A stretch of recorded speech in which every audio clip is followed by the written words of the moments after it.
গরিবের সংসারে দিন আনা দিন খাওয়া। গ্রামের পরিবেশে আমি টিনের ঘরটাকে পরিষ্কার করে আজ গুছিয়ে একেবারে রাজপ্রাসাদ বানাবো। তো চলো ব্লগটা দেখতেই থাকো। My daily life. দায়িত্বটা নিজেই নিবেন। এই দুনিয়ায় কেউ কারো নয়। অন্যের জন্য নিজেকে বদলাবেন না, কারণ দিন শেষে আপনি আপনার। ছোট্টবেলার নারকেল পাতার ঘড়িটা পারফেক্ট ছিল। না ছিল সময়ের চিন্তা, না ছিল ঘড়ি নষ্ট হওয়ার চিন্তা। মানুষ সবসময় ভাগ্যের কাছে হারে না, কখনো কখনো প্রিয়জনের অবহেলায় তার বিশ্বাসের কাছে হেরে যায়। পিতলকে সোনা বলিয়া চাহিলে সোনার গৌরব তো বাড়েই না, পিতলটারও জাত যায়। বেশিরভাগ ক্ষেত্রে আপনি মানুষকে যত বেশি মূল্যায়ন করবেন, সে তত বেশি আপনাকে অবহেলা করবে। বেশি উপার্জন করাটা গর্বের বিষয় নয়, বরং হালাল উপার্জন করাটাই হলো গর্বের বিষয়। তো চলো, welcome back to my channel. কিছু মোটিভেশন কথা তোমাদের কাছে শেয়ার করলাম। Welcome back to my channel. আসসালামু আলাইকুম। তোমরা সবাই কেমন আছো? আমি আশা করি তোমরা সবাই খুব খুব খুব ভালো আছো। আলহামদুলিল্লাহ আমি ভালো আছি, বিন্দাস আছি এবং আমার অল ফ্যামিলি ভালো আছে। তো গুড মর্নিং। এখন বাজে সকাল 8:15। তো আমি আমার ব্লগটা এখন থেকে শুরু করলাম। মানে সংসারে যা যা কাজ করি সেটাই তোমাদের কাছে আজকে শেয়ার করব। মানে গরিবের যে টিনের ঘরটা কিভাবে আমি পরিষ্কার করে গুছিয়ে কিভাবে রাজপ্রাসাদ বানাই, সেটাই আর কি তোমাদের দেখাবো। সুখ মানে টিনের ঘরটা যদি ভালো করে গুছিয়ে গাছিয়ে পরিষ্কার করে মানে সুন্দরভাবে সাজিয়ে গুজিয়ে রাখা যায় না, কোনো রাজপ্রাসাদের থেকেও কম হবে না এই টিনের ঘরটা। মানে আমার এই ঘরটা কিন্তু টিনের, উপরেও টিন আছে, কিন্তু টিনের নিচে আর কি এসি বোর্ড লাগানো আছে। তো টিনের ঘরই হলো না, 3 পাশে দেওয়াল দেওয়া আছে, এক পাশে কিন্তু টিনের আর কি বেড়া দেওয়া আছে আর কি। মানে সেই দেওয়ালগুলোতে এখনও রং দিতে পারিনি টাকার অভাবে, জানোই তো। তো চলো ব্লগটা দেখতেই থাকো ফার্স্ট থেকে লাস্ট অবধি। এই যে লাইট চলে গেছে, অন্ধকারের মধ্যে আর কি ভিডিওটা করতেছি, চলে আসবে মনে হয় এক্ষুনি। তো আমি আর করলাম না, এই পর্যন্তই আর কি কাজ করতেছি। মানে কি বলবো আর তোমাদের বলে বোঝাতে পারবো না। টানা 2 দিন তো খুব বৃষ্টি ছিল আর কি, এখন আর কি বৃষ্টি নেই। আলহামদুলিল্লাহ আকাশটা খুব ভালো আছে, মানে রোজাদার মানুষের পক্ষে খুবই ভালো। হ্যাঁ, আমি চাই সবার মানে রমজান মোবারক সবাইকে, সবার রোজা ভালো কাটুক। এটা হচ্ছে বরকতের মাস, গোনা মাপ চাবার মাস। মানে কি বলবো আর, গোনা তো সবাই করে, হ্যাঁ না, তাই না? আমিও করি। তো গোনা মাপ চাবার এই মাসটাতে যত বেশি আল্লাহর ইবাদত করবেন তত বেশি নেকির পাল্লা ভারী হবে।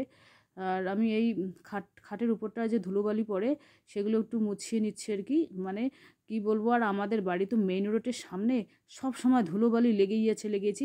তো টানা 2-3 দিন বৃষ্টি হবার পর কিন্তু ধুলোটা একটু কমে গেছে আর কি, সেই জন্য আর কি অত আর ধুলো হয় না। তো এই যে দেখুন, মানে 2টো রুম আছে আমাদের, মানে ছাদের ছক দেওয়া আছে, কিন্তু ছাদ দিতে পারিনি টাকার অভাবে, এখনও ওই রকমই পড়ে আছে, ভাঙাচুরেই পড়ে আছে, জানোই তো। আর 2টো রুম, একটা রুম আর কি মেয়ে পড়াশুনো করে, ছেলে মেয়ে পড়াশুনো করে। আর এই রুমটায় আমি আর কি একই টিনের রুমে আমি রান্না করি, আবার এখানেই আর কি থাকা হয়। তো যাই হোক, অ্যাডজাস্ট করে নিই, কারণ নিজের বাড়ি তো নিজের বাড়ি, তাই না? নিজের বাড়ি একেবারে স্বর্গের মতো। মানে মানে কেউ কিছু বলার থাকে না। নিজের বাড়ি যদি একটু কুড়ে ঘরও হয় তবুও কিন্তু শান্তি আছে।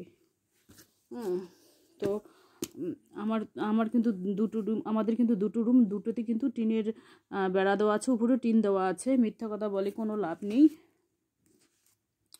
তো আলমারিটাও এবার পরিষ্কার করব। মানে আমি এই আলমারিটা, কাঠের আলমারিটা কিন্তু এর আগে তোমাদের দেখিয়েছি মাঝে মধ্যে আর কি। প্রত্যেকদিনে ঝাড়া মোছা হয়, কিন্তু তোমাদের তো প্রতিদিনই দেখানো সম্ভব না। মানে যতটুকুই পারি ততটুকুই দেখানোর চেষ্টা করি, যেহেতু আমার ডেইলি লাইফস্টাইল বা ডেইলি ব্লগ বলতে পারো, ডেইলি রুটিন বলতে পারো আর কি, মাই ডেইলি লাইফ। কারণ আমি প্রত্যেক দিন বিকাল 4টায় কিন্তু ভিডিও আপলোড করি। কি ভিডিও হোক, তোমাদের একটা করে ভিডিও উপহার দেওয়ার চেষ্টা করি আর কি। তো তোমরা সবাই আমার পাশে থাকবেন। আমার তো একটা চ্যানেল স্ট্রাইক করে বন্ধ হয়ে গেছে, রেক্সনা ব্লগস চ্যানেলটা কিন্তু অনেক দূর এগিয়েছিল, অনেক স্বপ্ন নিয়ে ইউটিউবে এসেছিলাম, কিন্তু শেষ পর্যন্ত রক্ষা করতে পারলাম না। তো এই নিউ চ্যানেলটাকে তোমরা সবাই একটু সাপোর্ট করবে, যাতে আমি একটু এগিয়ে যেতে পারি। তোমাদের ভালোবাসা, উপরওয়ালার ভালোবাসা যদি থাকে। তো এই যে দেখুন আটার প্যাকেটগুলো কালকে নিয়ে আসছিলাম। এই জারগুলো নিয়ে আসছিলাম এখানে, কিন্তু আর কি এই জার দুটোতে আটাগুলো ঢুকিয়ে রাখলাম।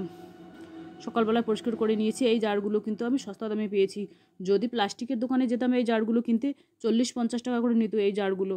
তো আমি নিয়েছি মুদিখানার দোকানে, ওখানে এই দুটো জারে আমি 10 টাকা 20 টাকা দিয়ে নিয়েছি। তো ওই দোকানদার কাকুটা চাইছিল আমার কাছ থেকে 20 টাকা করে। তা আমি বললাম কি, না কাকু, আমি 20 টাকা দেবো না, 20 টাকাই আমার কাছে আছে, 2টা জারি আমি 20 টাকা দেবো, এরপরে আমি আরও নিয়ে যাব। তো বাড়িতে এনে একেবারে ছাপ দিয়ে ধুয়ে মুছে পরিষ্কার করে একেবারে চকাচক করে নিয়েছি। তো রোদে শুকিয়ে নিয়ে মুছিয়ে তারপরে আর কি আটা ঢুকিয়ে নিলাম। আর একটাতে আমি মুড়ি রাখবো। এত বড় জার আমার নেই, সবগুলো ছোট মাঝারি। তো এর সাথে আমি মিক্সার গ্রাইন্ডারটা একটু মুছিয়ে নিই, ধুলোবালি। যাই হোক, প্রত্যেক দিনই কিন্তু আমি মুছি, কিন্তু প্রত্যেক দিনও তোমাদের কাছে আমি শেয়ার করি না, কারণ আমার কাছে টাইম থাকে না, সেই জন্য আর কি শেয়ার করি না। ব্যাগ সেলাই করতে হয়, নাইটি সেলাই করতে হয়, আবার রোজা থাকতে হয়, কোরআন পড়তে হয়, মুরগিদের দেখতে হয়, দোকানে বসতে হয়, সংসার রান্নাবান্না, ইউটিউবে ভিডিও করো, এডিট করো, শর্ট ভিডিও করো। বাপরে বাপ, আমি আধা ঘন্টাও শুয়ে ঘুমাতে পারি না, এরকম চাপ আমার। তো যে কোনো মানুষ, আমার তো মনে হয় ব্যস্ত থাকাই ভালো। সব সময় যদি ব্যস্ত নিজেকে রাখি না, তাহলে অন্য মানুষকে দিমাগটা টেনশন ফ্রি হব। আর যদি সব সময় নিজেকে একেবারে ফ্রি রাখি, ফ্রি বলতে কি কোনো কাজকর্ম করি না, এর বাড়িতে যাই গিয়ে গুলতানি মারি, তাহলে তো ওটা করলে করা যায়, কিন্তু না, আমি ওই সমস্ত পছন্দ করি না আর কি। তো এবার আমি আর কি মশলার ডিব্বাগুলো পরিষ্কার করে নেব। মানে মশলা ডিপগুলো কিন্তু পরিষ্কার আমি যখনই নোংরা দেখি তখনই তৎক্ষণাৎ করে ফেলি, তাহলে পরিষ্কার থাকে। আমার রান্নাঘর তোমরা দেখতেই পারবে, মানে কোনো সময়ের জন্য কোনো নোংরা হয় না। একদিন মেয়ে কী করছিল, মেয়েকে রান্না করতে দিয়েছি, তো এই টেবিলের উপরে পেঁয়াজের ছাল হলুদের গুঁড়ো লবণ ফেলিয়েছে। আমি মেয়েকে বকা দিয়েছি যে দেখো, তুমি এখানে রান্না করবে, বারান্দায় বসে পেঁয়াজের ছাল, আলুর পেঁয়াজের খোসা ওইগুলো বারান্দায় ছড়িয়ে কেটে কুটে নিয়ে তারপরে এসে এখানে রান্না করবে। পেয়ারসে বলছিলাম, প্রথমে তো আদর দিয়ে বললাম, তারপরে মেয়ে একটু রাগ দেখালো, আমিও একটু রাগ দেখালাম, যে তারপরে মেয়ে এইভাবে তো শিখবে, তাই না? শ্বশুরবাড়িতে গিয়ে মনে করো কথা শুনতে হবে।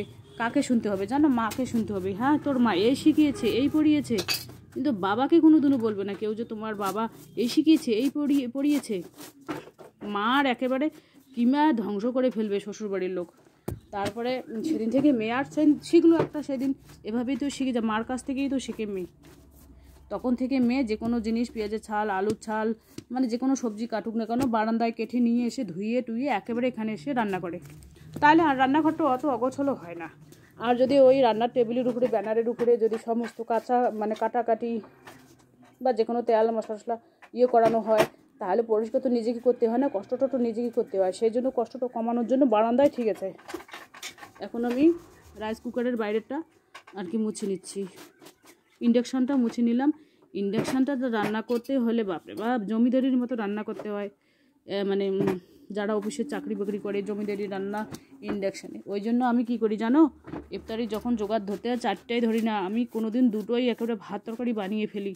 কারণ 4টায় কোনোদিন লাইট যাবে কি যাবে না কোনো গ্যারান্টি আছে লাইটের।